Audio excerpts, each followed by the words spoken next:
The Duke mocked as a monster, but the maiden who kissed his wounds saw an angel. In the shadowed halls of Blackwood Keep, Duke Alastair traced the raised, jagged line of the scar that cleaved his face from temple to jaw. It was a permanent reminder of war, a map of his own ruin. The world saw it and recoiled, whispering of the monster Duke, a title he had come to embrace as a shield. It kept the grasping, hollow society at bay, leaving him to the bitter solitude of his memories. He was a creature of twilight and stone, his heart as barricaded as his fortress. He had wealth, a title that echoed through centuries, but he was utterly, profoundly alone, and a deep, corrosive cynicism had convinced him this was his only true state. Miles away, in a cottage where the scent of wood smoke and mended linen clung to the air, Alara Thorne stitched a patch onto her father's worn coat. Each pass of the needle was a small defiance against the encroaching poverty that threatened to swallow her family whole. She possessed a quiet dignity that no amount of hardship could erode, a practical spirit that saw problems not as insurmountable walls, but as puzzles to be solved. Her world was small, bound by duty and love, but her perception was vast. She saw the beauty in a struggling winter rose and the strength in her father's tired hands. The inciting incident arrived with the crackle of a wax seal. A letter, bearing the fearsome crest of the Duke of Blackwood. Her father's hands trembled as he read it. An offer, proposal of sorts. The reclusive Duke sought a companion, a lady to reside at the keep for a season. Should she prove suitable, a formal and breathtakingly generous marriage arrangement would follow. To her father, it was a lifeline from God himself. To Alara, it felt like the closing of a cage door. She knew the whispers about the Duke. A monster, a brute. But her family's desperation was a tide she could not fight. She would go. She would face the beast in his lair, unaware that she was not a potential bride, but the final candidate in a cruel, secret test designed to prove a man's deepest fear, that he was utterly unlovable. The Duke mocked as a monster, but the maiden who kissed his wounds saw an angel. The iron-strapped doors of Blackwood Keep groaned open, and a chill that had nothing to do with the autumn air swept over Alara. The great hall was a cavern of shadows and silence, tapestries thick with dust, the air heavy with neglect. It was a mausoleum for a man who was still living.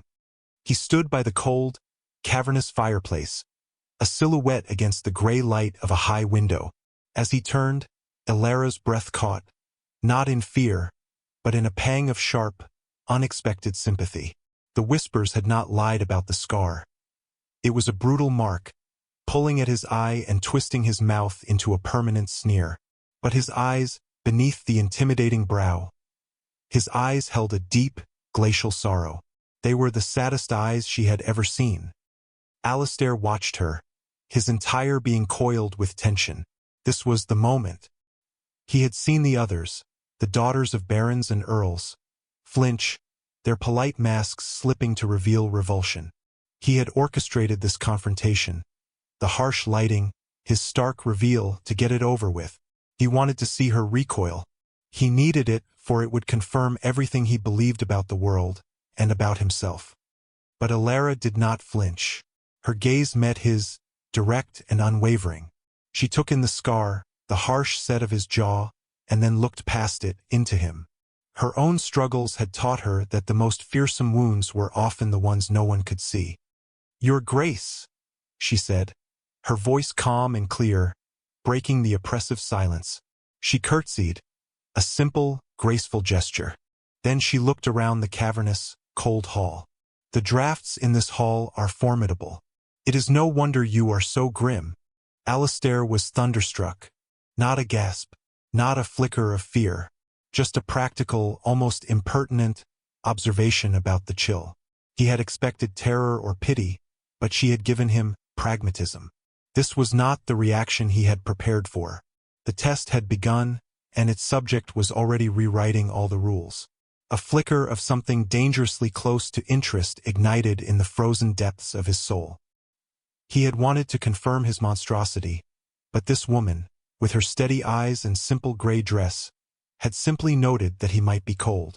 The thought was so absurd, so utterly unexpected, that it threw his carefully constructed defenses into chaos.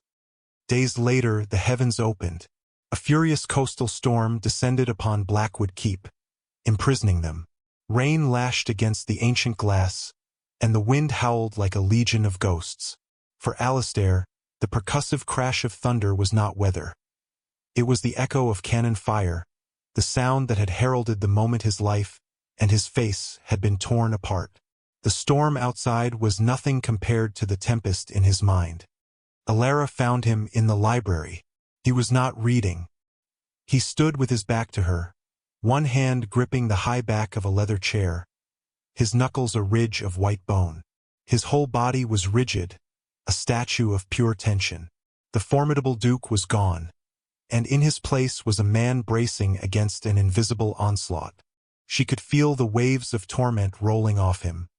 She thought of all the times she had soothed her father's anxieties over a failed crop or a leaking roof. Her instincts were not those of a lady of quality, but of a caregiver. She moved silently across the thick carpet, the scent of old paper and rain filling her senses. She didn't speak, knowing that words would be an intrusion. Instead, she did the one thing her heart told her to do. She reached out and placed her hand gently on his forearm. The contact was an earthquake. Through the fine wool of his coat, he felt the steady, unconditional warmth of her touch. It was not pity. It was solidarity, a simple, human connection in the midst of his private hell. He flinched, not away from her, but inward, as if the contact had struck a deeply buried nerve. Slowly he turned his head. The cold mask was gone. His eyes, when they met hers, were wide with a raw, naked agony that stole her breath. For the first time, she was not looking at the Duke of Blackwood, or the monster of the keep, but at Alastair. Just Alastair, a man drowning in a sea of his own pain. The formidable armor had cracked, and through the fissure, she saw the tormented, vulnerable soul he guarded so fiercely. And in that moment, her purpose in that keep shifted. It was no longer about survival or duty. It was about him. The storm passed, leaving the world washed clean and glistening under a tentative sun. The oppressive atmosphere within the keep seemed to lift with it. An unspoken truce settled between them. Alastair, unsettled by his own vulnerability and her reaction to it, found himself unable to revert to his former coldness. Alara, having glimpsed the man behind the scars, could no longer see the monster. She found purpose in the keep's neglected walled garden. It was a riot of weeds and overgrown thorns, a perfect mirror of its master's heart. A place cannot heal if it is not tended, she stated simply one morning, appearing before him with gardening gloves and a determined expression. He found himself following her out into the crisp air, watching as she knelt in the dirt. Her hands, which he'd noticed were not the soft, useless hands of a lady, moved with competence and care, coaxing life from the choked soil. He watched her rescue a struggling rosebush, her brow furrowed in concentration. "My mother loved this garden," he heard himself say, the words emerging unbidden, from a place he kept locked away. Alara looked up, her cheeks smudged with dirt. She must have been a woman of great patience. They began to talk, not of his title or her poverty, but of things that were real and solid. The rhythm of the seasons, the stubbornness of weeds, the particular scent of rain on dry earth. He learned she had a wry, subtle humor. She learned he possessed a keen, scientific mind, capable of naming every plant and explaining the patterns of the stars. In the quiet sanctuary of the garden, surrounded by the scent of damp soil and growing things, they were not a duke and a commoner's daughter. They were simply a man and a woman. For Alastair, every shared smile, every easy silence, was both a balm and a torment. He was falling for her, deeply and irrevocably. Her gentle strength was mending pieces of him he hadn't known were broken. But the foundation of their burgeoning connection was a lie. His cruel, cynical test. The guilt was a constant, heavy weight in his chest. He had set a trap for a gold digger and had instead snared his own heart. The more he came to cherish her, the more monstrous his deception felt. Their fragile peace was shattered by the arrival of a sleek, black carriage. Alistair's aunt, Lady Beatrice, descended like a bird of prey, her eyes sharp and her smile thin. She was the architect of society's scorn, a woman who wielded propriety like a weapon. She had championed the idea of the bridal test, certain it would prove her nephew's cynical worldview correct. Her gaze swept over Alara, taking in the simple, mended dress and the faint dusting of soil under her fingernails. "Good heavens, Alistair," she murmured, just loud enough for Alara to hear. "Is this the one? Such rustic charm." Throughout her visit, Lady Beatrice was a font of polite venom. She patronized Alara, questioned her breeding, and lamented Alistair's unfortunate sentimentality. Every word was a carefully aimed dart, designed to remind Alara of her place and Alistair of his duty. "You cannot seriously consider this entanglement," Beatrice hissed at him one evening in the library. "She is a nobody. Your test was meant to find a woman of fortitude, yes, but one who could also navigate our world. This girl would be eaten alive. End this foolishness." Alistair looked across the room at Alara, who was quietly reading by the fire, pretending not to hear. He saw not a nobody, but a woman of immense inner strength, a woman who had faced his demons without flinching, a woman who had brought light back into his desolate life, and he felt a white-hot surge of protective fury. "She has more character in her little finger, aunt, than you have in your entire bitter person," he said, his voice dangerously low. "She is not a subject in a test. She is a guest in my home, and you will treat her with respect, or you will leave." Lady Beatrice stared, aghast. It was the first time he had ever truly defied her. In that moment, defending Alara, Alistair saw his own deception with horrifying clarity. He saw it mirrored in his aunt's casual cruelty, and he was disgusted. He could not bear to see Alara hurt, yet he was the one poised to inflict the deepest wound of all. After his aunt's stormy departure, a new, fragile tension hummed in the air between Alistair and Alara. It was the quiet that follows a battle, charged with unspoken things. That evening, he found her by the hearth in the library, the fire casting flickering gold across her face, turning her simple brown hair to amber. The great, cold room felt, for the first time, like a sanctuary. He stood by the mantel, the warmth of the flames a stark contrast to the ice that had encased his heart for so long. "Thank you," he said, his voice rough, "for your fortitude. My aunt is a force of nature." Alara looked up from her book, her gaze soft in the firelight. "She sees what you have allowed the world to see," she replied quietly. "A monster, a recluse. But that is not what is here." Her eyes held his, and in their depths, he saw not just acceptance, but a profound and unwavering belief in the man he barely dared to hope he could be. The admission undid him. All the loneliness, all the yearning, all the guilt and the hope crested within him in a single, overwhelming wave. He crossed the space between them in 2 strides. He reached out, his hand trembling, and his gloved fingers brushed her jawline, a touch of leather and heat. Her skin was like silk. She didn't pull away. She leaned into his touch, her eyes fluttering shut for a heartbeat. It was all the invitation he needed. He lowered his head, and his lips met hers. The kiss was hesitant at first, a question. When she answered by softening against him, it deepened, becoming a raw, desperate confession of everything he couldn't say. It was a kiss of searing gratitude and profound regret, of a future he desperately wanted and a past he couldn't escape. It was a moment of pure, unadulterated connection, a perfect, beautiful thing built upon the most rotten of foundations. He was holding heaven in his arms, and he knew, with sickening certainty, that his own lie was about to cast him out. The kiss was a cataclysm. It shattered Alistair's last defenses, leaving his heart exposed. He had to tell her the truth. The thought was terrifying, a plunge into an abyss from which he might never recover, but he owed her that. He owed her everything. He spent the next day wrestling with the words, trying to find a way to explain the cynical, broken man who had devised such a cruel test, a man so different from the one she had brought back to life. But he was too late. He had been in his study, drafting and discarding confessions, when he was called away to deal with an urgent estate matter. He'd left a letter from his solicitor lying open on his desk. It was a routine update, but its language was cold, clinical, and damning. Alara, seeking a book she had left behind, entered the study.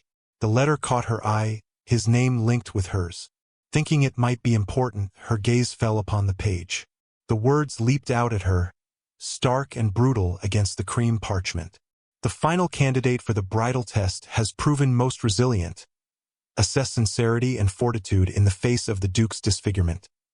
If she proves suitable, the settlements can be drawn. Candidate, test, suitable, disfigurement. The world tilted, the floor falling away beneath her. The warmth of Alistair's kiss turned to ice and ash in her memory. Hadn't been real. None of it. The quiet conversations, the shared vulnerability, the breathtaking kiss by the fire. It was all part of an evaluation. A cold, calculated assessment. She was a specimen under a lens, a horse being examined for sound teeth before purchase. He hadn't been falling for her. He had been grading her. When he returned to the study, he found her standing there, rigid as stone, the letter trembling in her hand. Her face was a pale mask of devastation. A test. The words were a shattered whisper. Was I just a test, Your Grace? He saw the letter and felt the blood drain from his face. The abyss had opened. Alara, he began, his voice choked. It began that way, I admit it. But it ends this way, she interrupted, her voice gaining a sliver of impossible strength. Her innate dignity rose like a shield, protecting the raw, bleeding wound of her heart. She dropped the letter onto his desk as if it were poison. I am not a candidate to be assessed. She turned, her back straight, and walked out of the room, out of the keep, and out of his life. The silence that descended upon Blackwood Keep after she left was no longer a comfort, but a suffocating entity. It was the sound of his own failure. Alara had taken nothing but the simple clothes she'd arrived in, leaving behind a gaping void that consumed every room. The castle was once again a tomb, but this time, Alistair knew he was the one who had killed the light. She returned to her family's cottage, her heart broken but her spirit unbowed. When her father asked what had happened, she told him the truth, her voice clear and steady. My dignity is not an item for negotiation, Father. We will manage on our own. In the face of the deepest emotional betrayal she had ever known, Alara Thorne found her own, unshakable worth. She would not be a victim. Alistair was lost in a hell of his own making. He wandered the empty halls, touching the back of a chair she'd sat in, finding a pressed wildflower she'd used as a bookmark. He stood in the garden, now vibrant and alive from her care, and felt its beauty as a physical pain. He looked at his own reflection and finally saw the monster the world had always claimed him to be, not in the scar on his face, but in the callousness of his soul. He had been so afraid of being hurt that he had become the one who hurt. He had created a test of character, and in the end, he was the only one who had failed it. After 3 days of agonizing self-recrimination, a single, terrifying clarity emerged from Alistair's despair. Letters were insufficient. Grand gestures of wealth were meaningless. The only thing that could possibly matter was the one thing he had never truly offered anyone: his own unarmored, vulnerable self. He did not order the ducal carriage. He saddled his own horse, dressed not in fine wools but in the durable clothes of a simple traveler, and rode out from Blackwood Keep. He rode until the oppressive shadow of his fortress was a distant memory, until he was just a man on a horse, seeking redemption. He found her in the small square of her village, helping a neighbor load vegetables onto a cart. The late afternoon sun caught in her hair, and for a moment, he could only stare, his heart aching with the sheer, simple goodness of her. The villagers stopped and stared as the imposing stranger dismounted, his scarred face drawing gasps. He ignored them. He had eyes only for her. Alara turned, her expression freezing into a guarded mask as she saw him. He stopped several feet away, not wanting to intimidate her, to presume anything. "Alara," he said, his voice raw, and then he did something that stunned the entire village into silence. The Duke of Blackwood, one of the most powerful men in the kingdom, dropped to one knee in the dirt and mud of the common square. "I was a coward," he said, his eyes fixed on her face, pleading. "I hid behind a cruel test because I did not believe anyone could see past my scars or my title. I was a broken, cynical fool. You saw me. You saw the man I hoped to be, and I betrayed you with the actions of the man I was. I am not here to offer you a title or a fortune. I am here to beg your forgiveness. I love you. My heart is yours, Alara, if you will still have it. Without tests, without lies. Only me." Alara looked down at the Duke kneeling before her, his pride cast aside like a shabby coat. The raw, open vulnerability in his eyes was the truth she had sensed all along, the truth he had finally found the courage to show. This broken, repentant, utterly sincere man was the one she had fallen in love with in the shadowed halls of the keep. Tears she hadn't allowed herself to shed now streamed freely down her cheeks, washing away the last of the hurt and leaving only a profound, aching love. She reached out her hand. "Get up, Alistair," she whispered, using his name for the first time, sealing it as a promise. He rose slowly, his gaze full of fragile, dawning hope. She took his large, scarred hand in both of her smaller, calloused ones, a bridge between two worlds. "The man I see now," she said, her voice ringing with a strength that captivated the silent onlookers, "is the man I have always seen." Months later, a warm summer sun streamed into the gardens of Blackwood Keep, which were now a breathtaking tapestry of color and life under Alara's devoted care. The whispers of the monster Duke had long since faded, replaced by astonished tales of the Duke who had knelt in a village square for love and the commoner's daughter who had taught him how to live again. Alara, now the Duchess of Blackwood, leaned her head against her husband's shoulder as they watched the sunset paint the sky in hues of rose and gold. Alistair's arm was wrapped securely around her, his scarred cheek resting against her hair. He was no longer a recluse, but a man made whole, his keep no longer a fortress but a home filled with light and laughter. Their hands were entwined, a perfect, seamless union of rank and heart, a quiet triumph proving that true connection, honestly earned, was the greatest treasure of all.